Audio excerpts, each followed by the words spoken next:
সামনেই লোকসভা নির্বাচনের আগেও আমরা দেখেছি বিভিন্ন জেলার প্রতিনিধিদের সঙ্গে বৈঠক করেছেন মমতা বন্দ্যোপাধ্যায়, অভিষেক বন্দ্যোপাধ্যায় এবং নজরে হুগলির ৩ লোকসভা কেন্দ্রে আজ দলীয় কর্মীদের সঙ্গে বৈঠক করবেন অভিষেক বন্দ্যোপাধ্যায়, যা ২৪-এর নির্বাচনের আগে অত্যন্ত তাৎপর্যপূর্ণ বলেই মনে করছে রাজনৈতিক মহল। আরও একবার আপনাদের জানিয়ে রাখি, নজরে হুগলির ৩ লোকসভা আসন আজ দলীয় নেতৃত্বের সঙ্গে বৈঠক করবেন তৃণমূলের সর্বভারতীয় সাধারণ সম্পাদক অভিষেক বন্দ্যোপাধ্যায়। সিঙ্গুরে সাংগঠনিক বৈঠক তৃণমূলের সর্বভারতীয় সাধারণ সম্পাদক অভিষেক বন্দ্যোপাধ্যায়।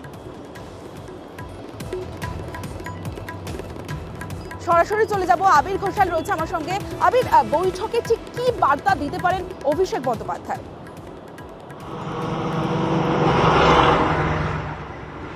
দেখো, সমস্ত কটাই যে কর্মী বৈঠক তিনি করছেন তার প্রথম এবং প্রধান কারণই হচ্ছে যে লোকসভা আসনগুলোতে জয় সুনিশ্চিত করা এবং যে ইস্যুগুলোকে নিয়ে তৃণমূল কংগ্রেস তাদের লোকসভা নির্বাচনের প্রচার শুরু করেছে সেই প্রচারের ইস্যুগুলোতে যেন তারা নিজেরা ধরে রাখতে পারেন। যদি হুগলি জেলার ক্ষেত্রে দেখতে পাওয়া যায় তাহলে হচ্ছে ৩টি লোকসভা আসন রয়েছে। এক হচ্ছে শ্রীরামপুর, ২ হচ্ছে হুগলি, ৩ নম্বর হচ্ছে আরামবাগ।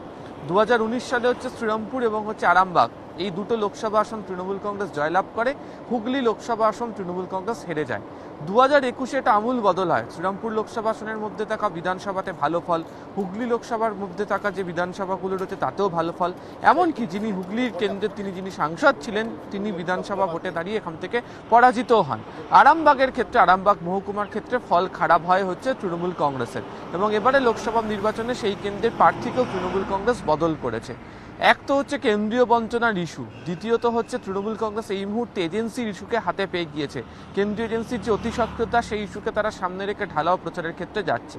যেহেতু হুগলিতে শহরাঞ্চলের, শিল্পাঞ্চলের পাশাপাশি গ্রামাঞ্চলের ভোটের একটা মস্ত বড় প্রভাব রয়েছে এবং সিঙ্গুরের মতো ইস্যু বরাবরের জন্য গত কয়েক বছর ধরে বিভিন্ন নির্বাচনের ক্ষেত্রে প্রভাব ফেলে, ফলে এক্ষেত্রে দাঁড়িয়ে হচ্ছে গ্রামের মানুষের কাছে পৌঁছানোর জন্য পঞ্চায়েতের যারা দায়িত্বে রয়েছেন তাদেরকে আরও অনেক বেশি করে সংঘবদ্ধ করা এবং তারা যাতে প্রচারের ক্ষেত্রে কোনো ধরনের খামতি না রাখেন সেই বিষয়টাকেও বার্তা আকারে দিতে চলেছেন অভিষেক বন্দ্যোপাধ্যায়। অবশ্যই তৃণমূলের তরফ থেকে মমতা বন্দ্যোপাধ্যায়, অভিষেক বন্দ্যোপাধ্যায় এখানকার লোকসভা কেন্দ্রগুলোতে সভা করবেন, মিছিল হওয়ারও কথা রয়েছে। তবে তার আগে সাংগঠনিক ক্ষেত্রে দাঁড়িয়ে যাতে কোনো ধরনের শৈথিল্য না থাকে সেই বার্তা দেওয়ার জন্য অভিষেক বন্দ্যোপাধ্যায় আজকে সিঙ্গুরে এই বৈঠক করতে চলেছেন। তমশ্রী।